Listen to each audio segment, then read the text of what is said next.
an incorrigible delinquent at times. Behave yourself, man!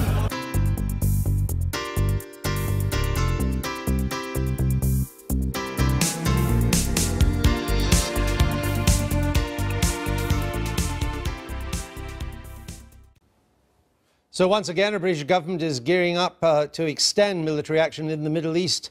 It's a well-trod road, and the outcome has not always been predictable or pleasant, which is why so many are hesitant. Ellie Price has been looking at the Prime Minister's case for action and what role the UK military might play. That bomb in Paris, that could have been London. If they had their way, it would be London. I can't stand here and say we're safe from all these threats. We're not. I can't stand here either and say that we will remove the threat through the action that we take. But do I stand here with advice behind me that taking action will degrade and reduce that threat over time? Absolutely. And I've examined my conscience, and that's what it's telling me. David Cameron says he no longer wants to outsource this sort of action to his allies. Britain is currently involved in airstrikes against so-called Islamic State, but only in Iraq, shown here in the bottom half of this shot. The border, for British forces at least, is crucial. IS, ISIS, Daesh, whatever you want to call it, control or is free to operate in swathes of territory in Iraq and Syria.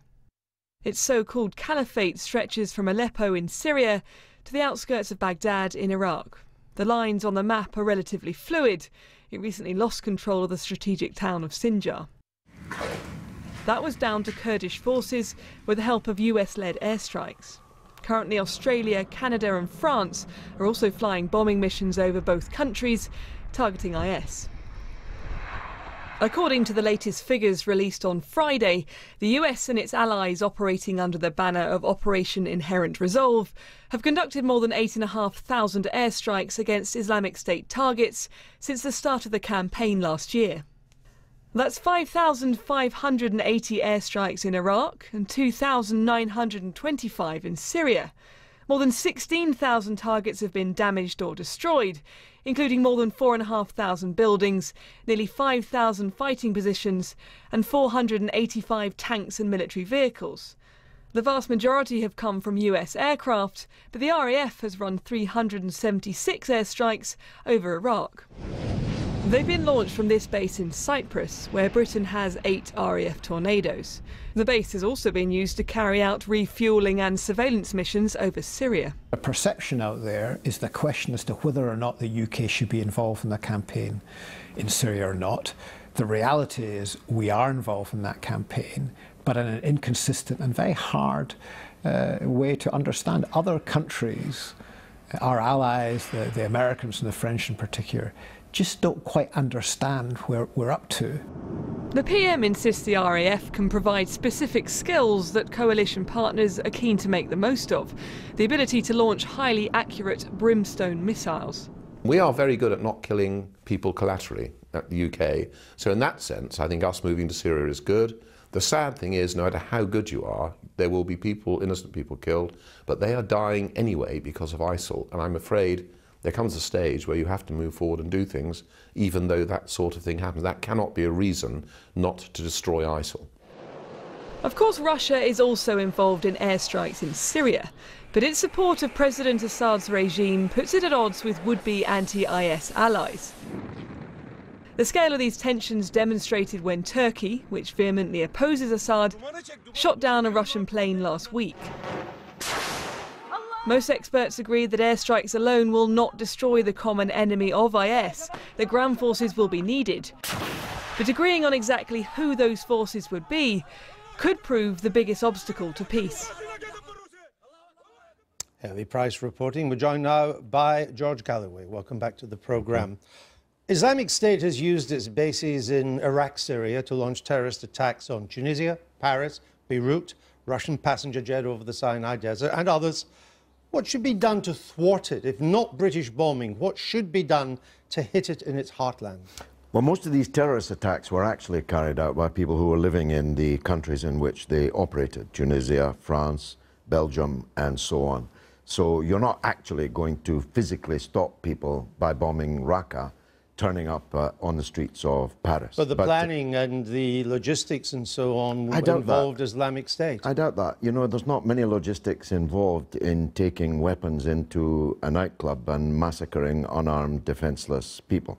You just need a psychopathic mindset and the access to the weapons. And there are many weapons in Europe. Nobody's suggesting these weapons came, for example, from Syria. But I don't want to dodge your question. I'm as strongly in favor of destroying ISIS and Al-Qaeda as anybody else, more than the Cameron government, or they wouldn't be tolerating a situation where our friends, Turkey and Saudi Arabia, have been supporting these people for years and until now are supporting them. I just think, I mean, we are steeped in blood so far, but it is bloodier to go on, I promise you. So what would you do? I would support the people who are fighting ISIS and Al-Qaeda and these other groups on the ground. That is the governments of Iraq, the government of Syria, the YPG militia in the Kurdish area of Syria that your package referred to. Give them weapons, give them every kind of support that we can, interdict the support that's going to them from Turkey and Saudi Arabia. That's a far better way than us joining in. Do you support Russian attacks on the anti-Assad forces in Syria? I do, if as they are, coordinated with the Syrian government's army, because then the territory is taken by the Syrian Arab army, which has been fighting these people for 5 years.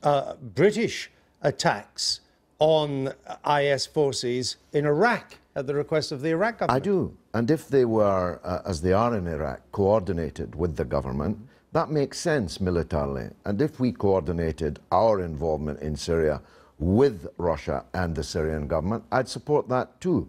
But it's because I'm pretty sure that the British government's real game is regime change, and because we've seen regime change before in Iraq and Libya, and it all ended so disastrously, that I'm against it. It's not because I'm a pacifist. I'm not a pacifist. I've seen you say this, and there is undoubtedly, there was a time when Mr. Cameron's first priority was to get rid of the Assad regime and of President Assad. But isn't it clear to you now that Mr. Cameron's realised that defeating Islamic State is more important to Britain's national interest than getting rid of Mr. Assad? If it were, you probably wouldn't have me on because I'd be supporting it. But I don't believe that. And I pray in aid his utterly farcical claim in the House this week or last week that there were 70,000 moderate rebels armed and ready to take over the land liberated by our bombardment. You thought that was fantasy? There's not 7,000. If there's 700, I'd be surprised. Therefore, what's going to happen?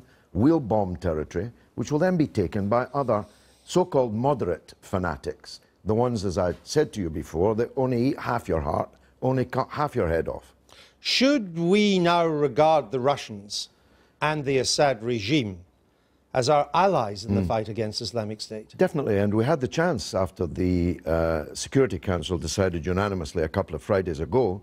We had that chance, but that was incinerated by our ally Erdogan in his attack on the Russian Air Force, bombing these people, shot out of the sky, provoking a crisis between East and West, between NATO and Russia, which was completely unnecessary and completely contrary to any legitimate war aims. Could it not still be put together despite that? Well, I wish that it could. I suspect that it won't. Russia is now taking countermeasures against Turkey. If we had time to discuss it, I'd elaborate this point. Turkey is the source of this problem. The Turkish border has been open to these people. They are selling their stolen oil, billions of dollars worth. The Islamic State selling its oil to Turkey. Yes, Iraq and Syrian oil is being stolen by ISIL and Al-Qaeda and sold in Turkey, I believe, to relatives of Erdogan, which is then sold onwards to neighbouring countries. You can't be serious about fighting ISIL while your NATO ally is openly collaborating with them. That's why I suspect Cameron. You follow very closely what is going on in the Labour Party at the moment. Does Mr. Corbyn have an alternative to a free vote when this comes up for vote in the Commons? If I were him, I'd whip the vote, because his enemies, and they are, as you rightly said, Charlie emolliently denied it, in perpetual rebellion to overthrow Corbyn, If I were Corbyn, this is the terrain on which I would fight, because our record of intervention in the Middle East is so bad, because the likelihood of it not going well is so high. I would dare these rebels to facilitate David Cameron's war. Wouldn't that rip the Labour Party apart, or would that be the intention? It kind of looks to me as if it is ripping itself apart. This is 1931 revisited. This is Ramsay MacDonald in reverse. The leader remaining loyal to the party and the MPs joining effectively a national government in terms of war and peace at least. So if I were Jeremy Corbyn, I would whip this vote and let the Labour members pass verdict on those that troop into the lobby with Liam Fox and David Cameron, because I'm pretty sure this is not going to end well. Even at the expense of ripping apart your shadow cabinet too? Well, you'd be whipping a shadow cabinet where there seems to be a majority against Mr Corbyn's position. Some of them might surprise you with their fidelity to the party in those circumstances, but others might go.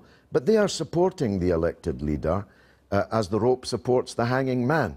And a hanging man is asphyxiated in the end. What are the chances, do you think, of Mr Corbyn following your advice? Probably not. I would think, listening to John McDonnell and Ken Livingstone, that they're going to go for a free vote. That will merely postpone the putsch. And give Mr Cameron his big majority. It'll give him a big majority, and it will postpone only the putsch against Corbyn. Seems to me time to face that up. George Galloway, thank you for being with us. And at this point, we say goodbye to viewers in Scotland. Party divisions on the issue of airstrikes in Syria aren't confined to Labour. Here's the Conservative MP and Chairman of the Defence Select Committee, Julian Lewis, speaking in the Commons debate on Thursday. Airstrikes alone will not be effective. They've got to be in coordination with credible ground forces. Now, the suggestion that there are 70,000 non-Islamist, moderate, credible ground forces, I have to say, is a revelation to me, and I suspect most other members in this House. And I'm joined now by the former Conservative Defence Secretary, Liam Fox. Welcome back to the programme too. Now, 2 years ago, you wanted Britain to bomb the forces of President Assad, who's fighting Islamic State. Now you want us to bomb Islamic State, which is fighting President Assad. Doesn't that flip-flop rather undermine your credibility? No, remember that the original vote was very different. It was because Assad had used chemical weapons in breach of international law against his civilian population. And the question then was, were the international community going to uphold that international law by making a punitive strike to teach the Assad regime and the rebels, who it was suspected might also have chemical weapons, that it would not be acceptable to the international community to use them. But it would have created more chaos in Syria and allowed Islamic State to benefit, to exploit that, as it had done previously. No, I'm not sure I buy that, because if you had made a relatively small number of punitive strikes on some of the command and control of the regime to send a signal that do not use chemical weapons again, that would have upheld the international community's position without fundamentally altering the balance in the civil war in Syria, which was the point I actually made in the House of Commons on that. Do you accept that extending British bombing into Syria now, against Islamic State this time, is not a military game changer, that its military impact will be marginal at most? Well, I think its military impact may be moderate at best, I accept that. However, within that, we have a number of weapon systems that can diminish the chance of civilian casualties, and I think that's important because it denies a propaganda weapon. Of course. Obviously, anything that reduces civilian casualties is vital, is important. But you're right, it's mostly a political... But it won't change things very much on the ground militarily. Well, it will also have a secondary effect, because the fact that we have not been there has been perhaps not an excuse, but something of an encouragement for other countries not to be involved in the air campaign. For example, Saudi Arabia, the UAE, Jordan in recent months have stopped contributing to those air campaigns. Because they have other fish to fry in the Yemen. Well, it also makes it more difficult for us to persuade them to take part. If we're not taking part, and we have what, if I may say, is a frankly militarily absurd policy of bombing ISIS across the border in Iraq, but not in Syria, where they draw their strength from. But after we've joined America, France, Bahrain, Syria, Russia, Australia, and recently Saudi Arabia and the UAE in bombing IS in Syria. What then? Well, the question is our ability to degrade their military capability. And one of the problems that we've had in the sorties in Iraq is that their command and control is coming from Syria. Of course, that's where they're drawing their strength from. But the US has launched 2,703 strikes in Syria alone. These other ones have carried out 154. Why isn't that doing the degrading? What difference would we make? Well, you have to carry out the number of attacks that you have to provide that degradation. And we need to continue that. But the question you're alluding to is the right question, which is, even if you have degraded the ISIS capabilities, which is what we want, what is the next step? And how do you hold any territory that you may take from them? Well, part of the Prime Minister's reply to that was his claim that there are 70,000 apparently, quote, moderate opposition fighters ready to become the ground force against Islamic State. Who's their leader and what do they want? Well, you've got a disparate grouping, it's quite right.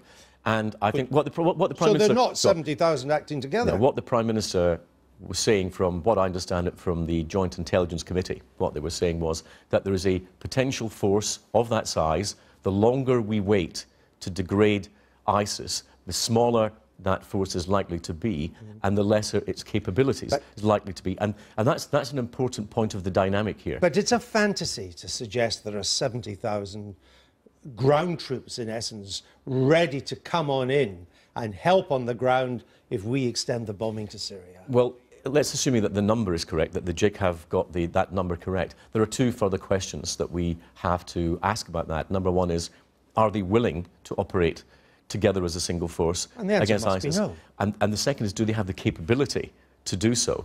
And I think that over the next few days, part of the debate will be around that, and will be around the fact that we may have to supply some of those forces with mentoring and training to enable them to be able to be an effective force against ISIS in a way which they haven't necessarily been up till now. The last time the Americans tried that, most of the arms ended up in the hands of Islamic State. That's where it got its state-of-the-art machinery. And the Iraqi experience on that was disastrous. But I would say, look at the other side. Look at our ability to train and mentor the Afghan army and the Afghan police, which was a much more successful one. So I wouldn't necessarily take a negative view of that, but nor would I diminish the size of the challenge we would have in doing so. But isn't it also inevitable that if we want some progress against Islamic State, that in some way President Assad and the Russians are going to become our allies?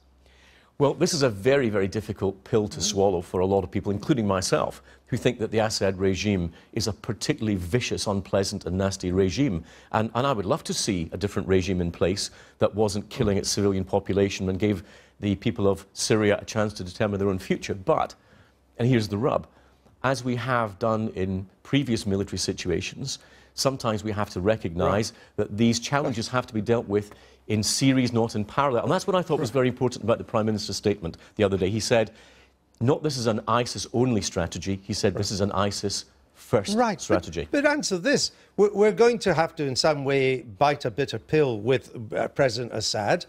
You just said that. On the other hand, you're saying we're going to get the support of all this 70,000 or whatever number it is of anti-IS who exist to fight President Assad. How can you marry these two things together? Because the important thing is that we bring together all those who want to deal with IS first. IS are the threat to our national security. And we need to really grasp the size of that threat to our national security. They hate us, Andrew, as I've said, not because of what we do, but because of who we are. I understand that, but and they why will never will we stop get that. the help from the non-IS opposition forces on the ground if we are also going to be seen to be on the side of the Russians and Mr. Assad? Because they are also a threat to those people inside Syria. They are a threat to those more moderate groups inside Syria. It is in the interests of all those parties concerned to deal with what is a highly ideological, dangerous, fascistic threat in that part of the world. They endanger regional security, and they'll become the university of jihad if we allow them to export it. We'll have to leave it there, Liam Fox. Thank you. I've been getting away with it all my